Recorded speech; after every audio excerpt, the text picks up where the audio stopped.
Our next speaker, you'll know, he's been with us in the freedom movement, as we call it, the United Peaceful Freedom Movement. And since 2010, he went through what he calls his conscious awakening. And a lot of us have been through that. This guy's a DJ, he's been fighting with us, talking with us, and fighting for our civil liberties and human rights now for the last 3 years. Devlin!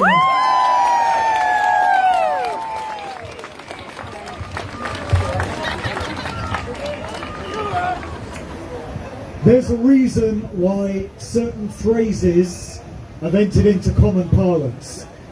And one of them, which we'll all be familiar with, is a wolf in sheep's clothing. Yeah. It's actually the emblem for the Fabian Society, denoting the slow creep of Fabian socialism or cultural Marxism into society. But wolf in sheep's clothing also describes what is proposed for Oxford.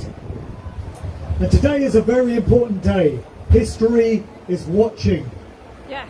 Because it's Oxford today, and it's everybody else's town and city tomorrow, if what is proposed here is allowed to succeed.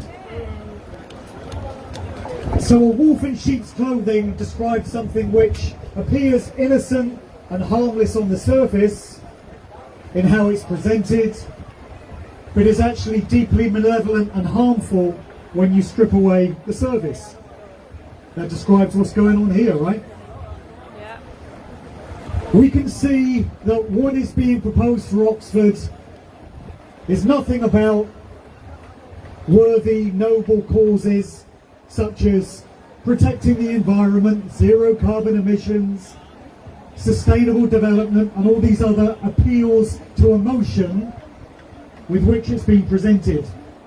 These are tactics, psychological weaponry employed by the advertising industry and perfected by Edward Bernays, the master of propaganda and public relations. That's how this is being presented. We know better. We know, as we've heard from many of the speakers, and Jasmine summed it up brilliantly, that this is just a stepping stone towards the New World Order nightmare future that the psychopaths have lined up for us. But they're not going to succeed. No. Right?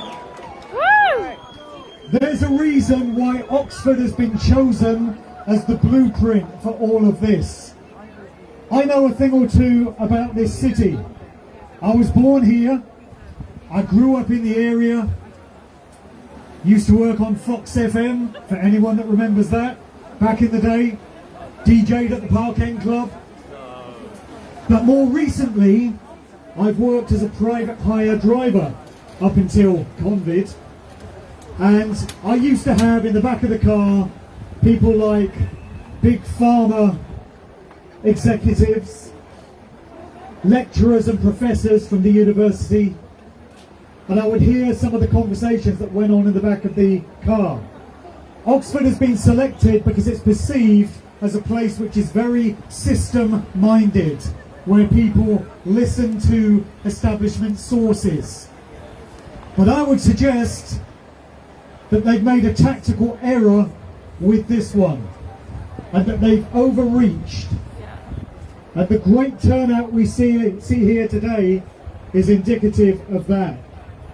When the reality of what these 15-minute cities really are going to mean for people in their regular daily lives hits home and the penny drops, there is going to be massive resistance to the attempted theft of our rights and freedoms.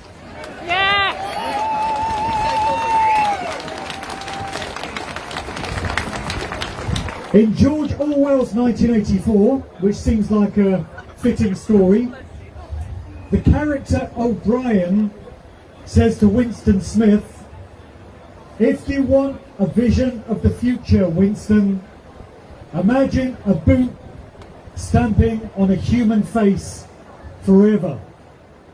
I say to hell with that vision of the future. Woo!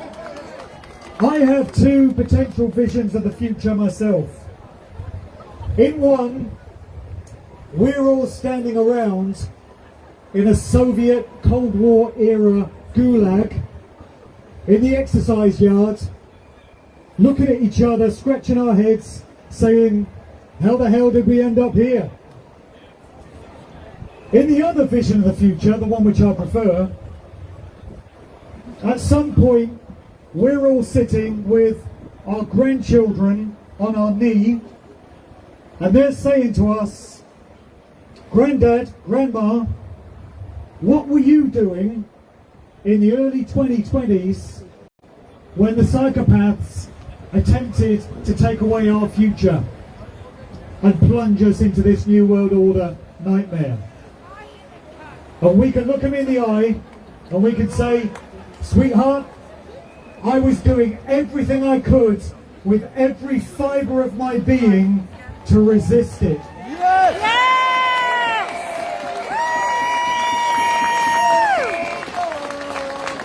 And you know what? We put it down. Our generation put down this threat. I want to be able to say that, and I believe we all will. Yes. We need to say that we saw what was coming, and we said, you want to do what? Not on our watch. Yes. Not on our watch. Woo! The answer is no. Thank you.